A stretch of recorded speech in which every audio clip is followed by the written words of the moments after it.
Ora, conforme a legislação, quer dizer, os atos de improbidade são basicamente de três espécies. Há os atos que importam enriquecimento ilícito, há ainda os atos que envolvam, digam respeito à obtenção de qualquer tipo de vantagem patrimonial indevida, os atos de improbidade que causam lesão ao erário, como sabemos, reportam-se a qualquer ação ou omissão, dolosa ou culposa, que enseje perda patrimonial, desvio, apropriação, malbaratamento ou dilapidação, e, por sua vez, constitui ato que atenta contra os princípios da administração pública qualquer ação ou omissão que viole os deveres de honestidade, imparcialidade, legalidade e lealdade das instituições.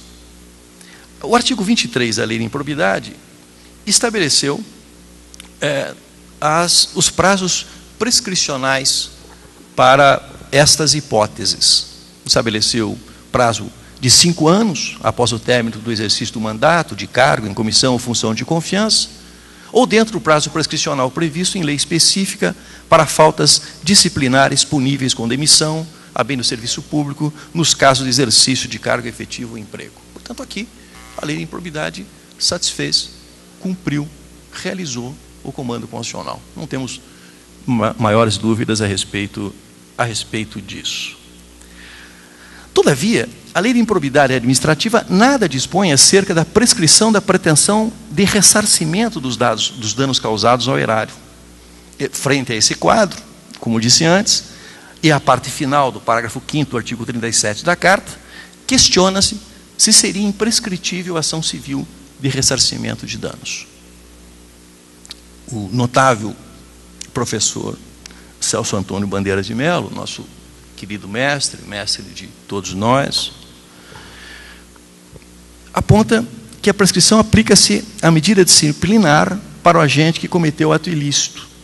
Mas o entendimento do professor é no sentido de que o ressarcimento ao erário, a pretensão de ressarcimento ao erário é imprescritível. E esse é o entendimento dos mais eminentes administrativistas e publicistas brasileiros. Podemos citar, por exemplo, no campo do direito administrativo, também o querido mestre, professor José Afonso da Silva. O Marçal Justem Filho, o professor Marçal Justem Filho, tem uma posição singular. Ele admite que a pretensão ressarcitória é uma pretensão imprescritível, exceto se envolver a necessidade do desfazimento de situações jurídicas que foram consolidadas, de atos, portanto, que estão constituídos, porque aqui nós temos regra específica a respeito disso, e aqui, portanto, a prescrição estaria definida pelo legislador em 5 anos. Então, exceto essa situação, naquelas circunstâncias em que a ação de ressarcimento não pressuponha o desfazimento de um ato da administração pública, nessas circunstâncias, então, nós teríamos aqui uma pretensão que seria imprescritível. No âmbito jurisprudencial, o assunto esteve recentemente em pauta. Nós já tivemos um certo consenso, tanto no campo do Poder Judiciário, como no âmbito dos tribunais de contas, particularmente o Tribunal de Contas da União. Há uma certa divisão. Mais recentemente, o Superior Tribunal de Justiça definiu-se pela imprescritibilidade, assim também o Supremo Tribunal Federal. Ocorreu o contrário com o Tribunal de Contas da União, que após a promulgação do Código Civil, eu preciso dizer, está, digamos assim, numa posição, de certo modo, intranquila. Então, no âmbito jurisprudencial, o assunto esteve recentemente em pauta. Em 4 de setembro de 2008, o Supremo Tribunal Federal indeferiu o mandado de segurança impetrado contra a decisão do Tribunal de Contas da União, que condenaram o impetrante a devolver valores referentes à bolsa de estudos paga pelo poder público, por não ter a estudante cumprida com a obrigação de retornar ao Brasil ao término de suas pesquisas. Os senhores sabem que muitas vezes o poder público define, autoriza o afastamento de servidores, inclusive com a sua remuneração, concedendo muitas vezes também bolsas, se não pela própria administração pública, pelos órgãos de fomento à pesquisa, com o compromisso de que esses servidores retornem ao país para contribuir para o desenvolvimento do país. Quer dizer, há aqui uma questão que diz respeito não apenas a uma obrigação por conta, evidentemente, dos compromissos assumidos, mas há uma obrigação moral do servidor também, que recebeu isso do Estado, do povo brasileiro, e deve retornar por um período, pelo menos por um período, para contribuir para o desenvolvimento de nosso país. E, portanto, o Supremo Tribunal Federal, nessa circunstância, nesse caso, agora de 2008, entendeu que essa pretensão de ressarcimento seria imprescritível. Também o Superior Tribunal de Justiça, recentemente, entendeu que é imprescritível a pretensão de ressarcimento em virtude de danos ao erário. Ou seja, esse é, portanto, o entendimento que eu chamaria entendimento hoje majoritário, tanto da doutrina quanto da jurisprudência. É preciso dizer que esse é o entendimento majoritário da jurisprudência, particularmente no STF e no STJ, mas há votos vencidos. Num caso recentemente decidido pelo STJ, há um forte voto vencido, inclusive, do ministro do STJ, Fux. Um voto denso, um voto extremamente interessante, que desloca a discussão da questão para outro ângulo, apontando, então, para a necessidade da ideia de que há parâmetro para definir a prescrição, e a prescrição se operaria no tempo de 5 anos, seja para ação popular, seja também para ação civil pública, na circunstância em que ela busque exatamente o ressarcimento. Ora, temos aqui o problema, então, uma questão de segurança jurídica também. Quer dizer, o Estado brasileiro aponta para direitos fundamentais, aponta para a ideia de segurança, segurança não apenas a segurança pessoal, mas a segurança jurídica. A segurança é uma das razões de existência do Estado. Vamos apanhar a teoria política clássica, vamos a Hobbes, por exemplo. Quer dizer, um Estado sem segurança é um não-Estado, é uma lei da selva. E, por outro lado, há a ideia também da igualdade.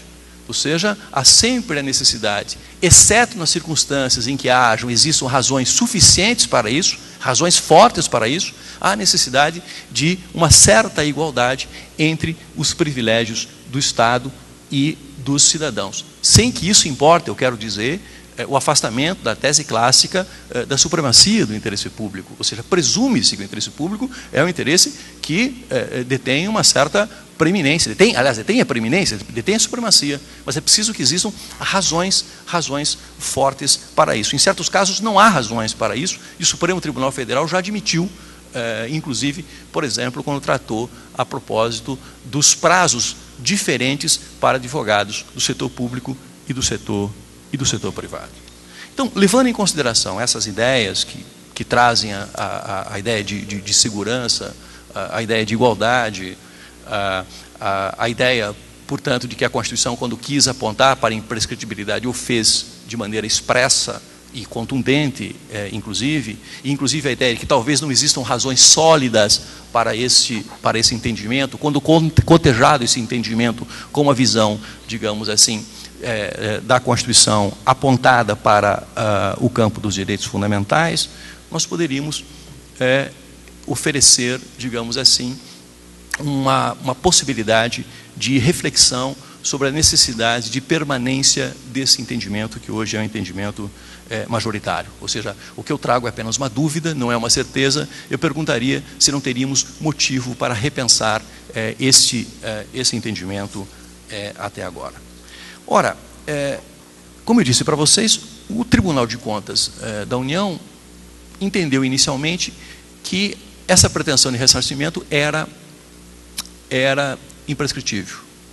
Depois se passou a entender que, na verdade, a lei disposta no parágrafo 5º do 37 era a lei de improbidade, de modo que a pretensão de ressarcimento, ou ação de ressarcimento, iria ser disposta em legislação outra, legislação geral, entendendo, inclusive, que a prescrição iria ser regida pelo disposto no Código Civil. E o prazo, nesse caso, era um prazo bastante longo, um prazo de 20 anos. Um prazo mais longo, portanto, prazo de 20 anos. Ocorre que o Código Civil foi alterado. E o Código Civil reduziu esse prazo, em primeiro lugar, para 10 anos, um prazo geral de prescrição, mas definiu, por outro lado, que as ações de ressarcimento, estabelecendo regra própria, prescrevem em 3 anos. E aí, esse entendimento do Tribunal de Contas da União passa por dificuldades, porque a pretensão de ressarcimento, se aplicado o entendimento anterior em função do novo Código Civil, teria um prazo prescricional, inclusive, muitas vezes, menor do que aquele definido na própria lei de improbidade. Né? Na própria lei de improbidade.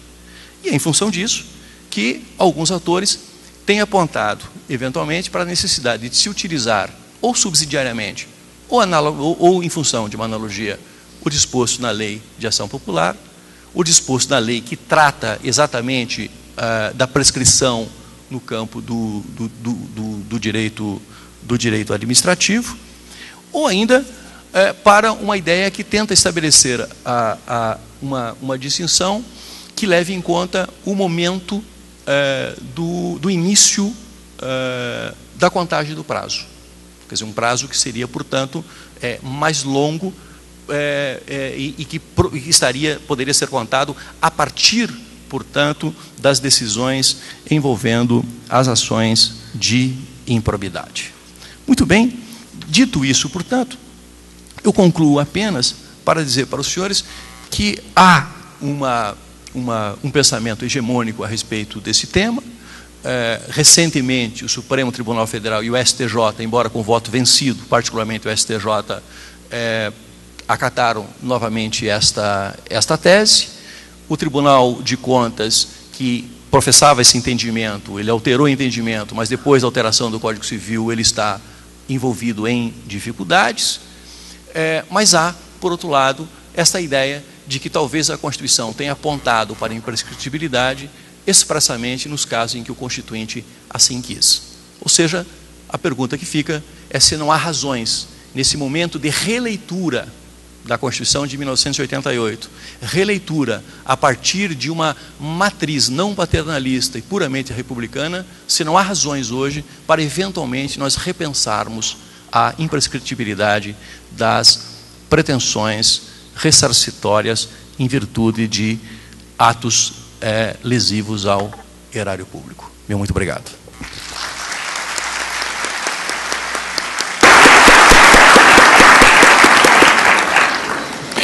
Eu agradeço ao professor Clemerson pela conferência, e não só pela conferência, aqueles que tiveram a oportunidade de ser alunos do professor Clemerson e também do professor Romeu Felipe Bacelar Filho, estão realmente em débito permanente em face ao aprendizado e ao amadurecimento intelectual que proporcionam as suas lições.